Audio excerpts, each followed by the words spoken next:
Accoucher dans une maternité sur place dans son village, c'est désormais possible à Diangoménou, dans le département de Toumoudi.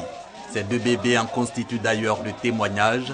Ce sont les premiers-nés de cette maternité tout équipée, d'une valeur d'environ 60 millions de francs CFA, un don du Conseil du café cacao. Son représentant explique que ce centre de santé est l'une des retombées de la réforme de la filière café-cacao, une réforme pour améliorer les conditions de vie des populations des zones rurales, à travers notamment la réalisation d'infrastructures éducatives et routières. Le Fonds d'investissement en milieu rural a pour objectif d'améliorer les conditions de vie et de travail des producteurs de café-cacao et leur communauté. Il est destiné au financement de la réhabilitation des pistes de desserte agricole, des infrastructures dans les domaines de l'éducation, de la santé, de l'hydraulique villageoise et de la sécurité en milieu rural. De nombreuses réalisations sont faites et des acquis ont été enregistrés.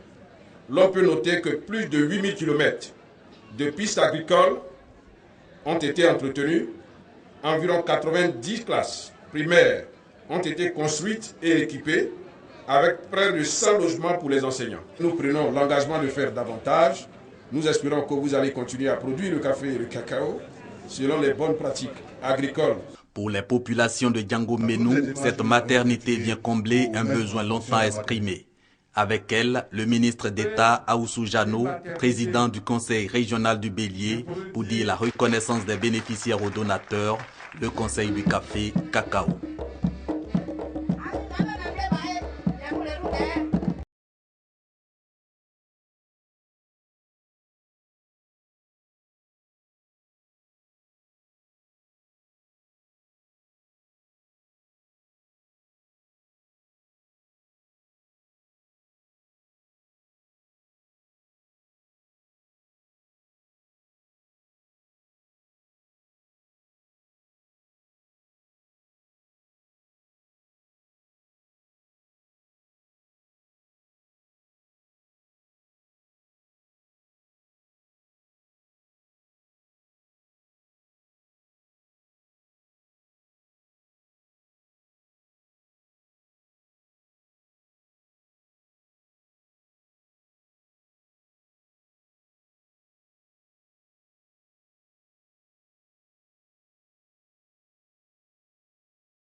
L'ensemble des étudiants de la première promotion des masters droit des sciences juridiques, administratives et gestion, après leur formation, veut faire face au marché de l'emploi. Ces étudiants sont issus des différentes carrières de droit, notamment judiciaire, entreprise et publique.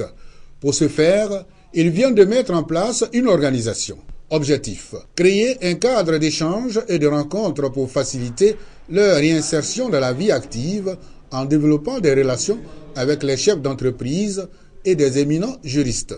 Il s'agit aujourd'hui pour nous, après ce que nous apprenons sur le plan académique, mais des experts viennent pour donner des formations pour que les étudiants sachent ce à quoi ils sont destinés quand ils choisissent un métier. Pour atteindre cet objectif, de nombreuses actions sont menées. Ces étudiants ont été formés sur l'entrepreneuriat, le management de qualité, les marchés publics et les professions judiciaires.